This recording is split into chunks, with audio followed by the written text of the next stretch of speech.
Hey everyone, welcome to Judging for the Win. I'm Dave, and this is my daily ruling. Today's question was suggested by a viewer, thanks to MTG Green Ranger for this one. Amy activates Shadowspear's equip ability, and she targets her creature token. Nick responds to that by using Archmage's charm to gain control of that creature token. What happens? Okay, so as you can see here, equip can only target a creature you control. Now, Amy no longer controls the targeted creature, so therefore when this ability tries to resolve, the game is going to remove it from the stack with no effect.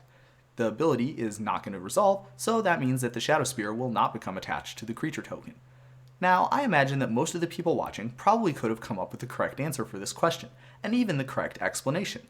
So let's take a look at another really similar situation and see if that changes anything.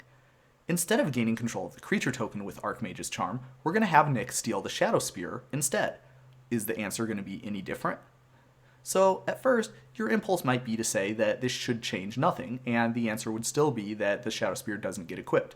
But hold on a sec, let's take a really close look at something here. Anytime you see the word you on an activated ability, what that word refers to is the person who controls that ability.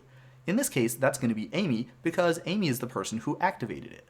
Now, even though Amy no longer controls the Shadowspear, the Archmage's charm is not going to give Nick control of anything else except for the Shadowspear permanent itself.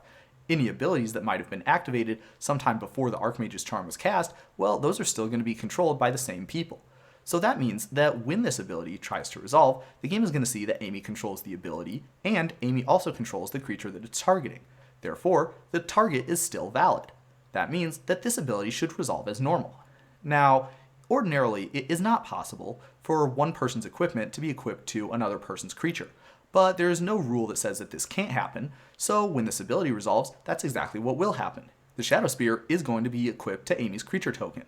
There is also no state-based action that says that the equipment is going to fall off in this case, so that means that if Nick wants this Shadowspear to not be equipped to Amy's creature, he's going to have to activate the equip ability himself and move it to a different one.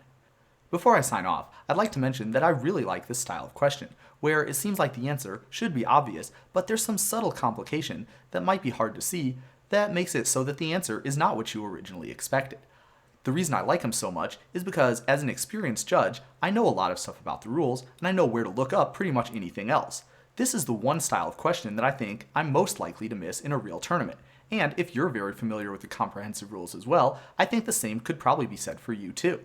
I would love to be able to claim that I would have gotten this answer correct if I had this question come up in a real tournament and I hadn't thought about this question beforehand. However, I think it's really easy to imagine a world where I don't see this sort of complication that came up and I rule incorrectly. Accordingly, it's really important to be aware of questions like these and to think carefully about every ruling you give, even if it seems like a really standard one. And that's all I have for you today. How did you do? Join me again tomorrow for another daily ruling, but until then, I hope you have a great day.